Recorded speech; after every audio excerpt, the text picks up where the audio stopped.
नमस्कार। News style Uttarakhand में आपका स्वागत है। मैं हूं अनिल राणा। आप सभी को गणतंत्र दिवस की हार्दिक शुभकामनाएं। आज गणतंत्र दिवस के मौके पर हम बात करेंगे उस सम्मान की जो कागजों पर तो है लेकिन हवाओं में कहीं गुम हो गया है। हाल ही में पिछले महीने आपने देखा कि संसद के जो दोनों सदन थे, राज्यसभा और लोकसभा, वहां पर राष्ट्रीय गीत वंदे मातरम को लेकर खूब बहस हुई। मकसद था राष्ट्रीय गीत को वो सर्वोच्च सम्मान देना जिसका वो हकदार है। बहस अच्छी भी हुई और होनी भी चाहिए, लेकिन इस बहस के बीच क्या कभी आपने सोचा है कि जो हमारा उत्तराखंड का राज्य गीत है वो कहाँ है, वो किस गुमनाम में है? जी हाँ, हम बात कर रहे हैं उत्तराखंड के आधिकारिक राज्य गीत की। विडंबना देखिए, जिस राज्य को बने 25 साल होने आए हैं, वहां का अपना राज्य गीत गुमनामी के अंधेरे में है। ये न तो स्कूलों में प्रार्थना में सुनाई देता है, न सरकारी कार्यक्रमों की शोभा बनता है, और शायद आप में से कई लोग तो इसके बोल तक नहीं जानते होंगे। आज सवाल सीधा है कि देवभूमि का जो अपना गीत है वो उसको इतना अनदेखा क्यों किया गया है।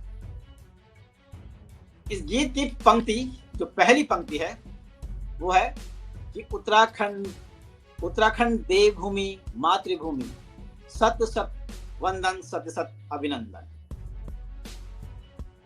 ये हमारे गीत की पहली पंक्ति है, राज्य गीत की। उत्तराखंड देवभूमि मातृभूमि, सत सत वंदन अभिनंदन। ये सिर्फ एक गीत नहीं बल्कि हमारी पहचान का एक तरह से कोलाज है। कोलाज इसलिए क्योंकि इसमें हिंदी है, गढ़वाली है, कुमाऊनी है। इस गीत में तीनों भाषाओं के सुंदर मेल से इसे तैयार किया गया है, और इसे लिखने वाला कोई और नहीं बल्कि नैनीताल के प्रोफेसर हेमंत बिष्ट हैं। कमाल की बात देखिए, उन्होंने इस गीत को लिखने के लिए सरकार से एक भी रुपया नहीं लिया। उन्होंने इसे अपनी मातृभूमि को भेंट कर दिया। वहीं इस जो गीत है, इसको सुर दिए हैं, सुरों से सजाया है पहाड़ के सुर सम्राट नरेंद्र सिंह नेगी जी ने, और उनका साथ दिया है, अपनी आवाज दी है अनुराधा निराला ने। लेकिन सिस्टम की सुस्ती देखिए, इस राज्य गीत के दो वर्जन तैयार किए गए हैं, छोटा और बड़ा, ताकि छोटे छोटे जो वर्जन है उसको समय समय पर प्रार्थनाओं में, स्कूलों में गाया जाए। जैसे वंदे मातरम के भी दो वर्जन है। एक छोटा है जो लगभग 65 सेकंड में पूरा हो जाता है। इसमें गीत के पहले दो अंतरे शामिल किए गए हैं जिन्हें भारत के राष्ट्रीय गीत के रूप में अपनाया गया है। और दूसरा वंदे मातरम का पूर्ण वर्जन है जिसकी अवधि संगीत और लय के आधार पर लगभग 4 से 6 मिनट होती है। इसमें बंकिम चंद्र चटर्जी द्वारा मूल रूप से लिखी गई पूरी कविता शामिल है। वैसे ही राज्य गीत के दो वर्जन हैं।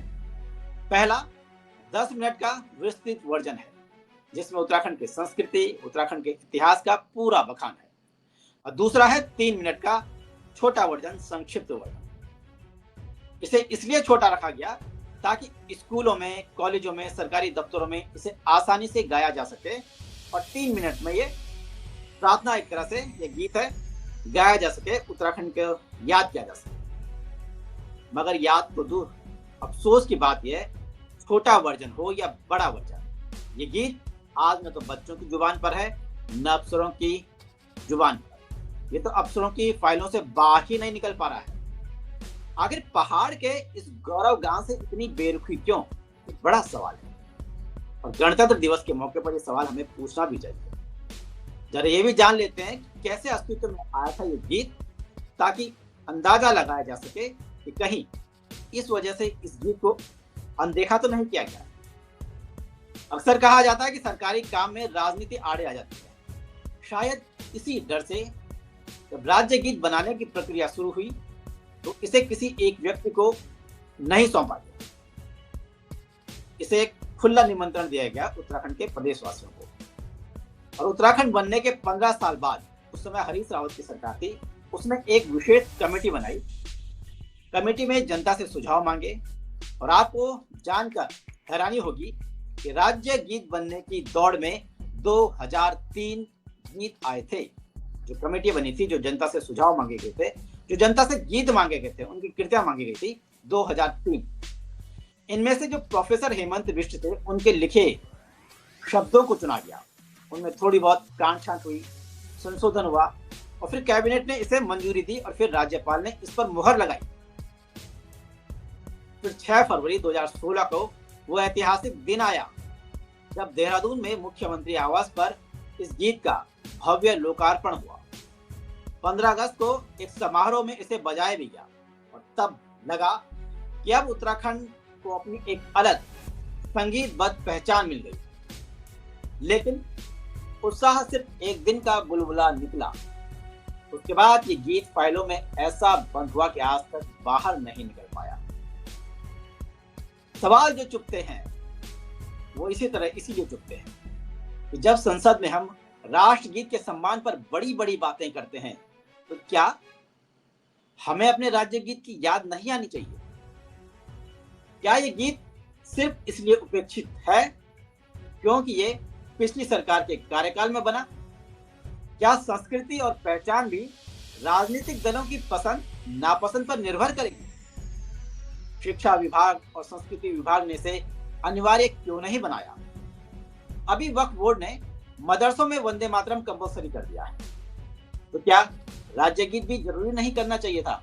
मदरसों में या स्कूलों में राज्य गीत जरूरी रूप से गाया जाए। आज तो हालात ये हैं, स्कूलों छोड़िए, दफ्तरों छोड़िए, उत्तराखंड के सरकारी कार्यक्रमों में बॉलीवुड के गाने आपको सुनने को मिलेंगे, अन्य लोकगीत बजते हुए मिलेंगे, लेकिन जो राज्य का आधिकारिक गीत है, जो गीत राज्य की आधिकारिक पहचान है, उसे बजाने की फुर्सत किसी को नहीं। उम्मीद करते हैं कि सरकार और प्रशासन गुमनाम हो चुके इस राज्य गीत की सुध लें, ताकि अगली बार जब आप किसी स्कूल के पास से गुजरें तो आपको गर्व से सुनाई दे कि उत्तराखंड देवभूमि, मातृभूमि, शत शत वंदन, अभिनंदन। आज के लिए बस इतना ही। क्या आपको अपने राज्य का ये गीत याद है? अगर हाँ तो कमेंट करें, और अगर नहीं तो भी कमेंट करें कि क्यों नहीं है, और जरूर बताएं कमेंट में। और साथ ही साथ अगर आपका कोई सुझाव हो, शिकायत हो, उसको कमेंट में करें। उम्मीद है कि जब हम अगला कार्यक्रम करेंगे तो आपके कमेंट जरूर लेंगे। फिलहाल मुझे दीजिए इजाजत।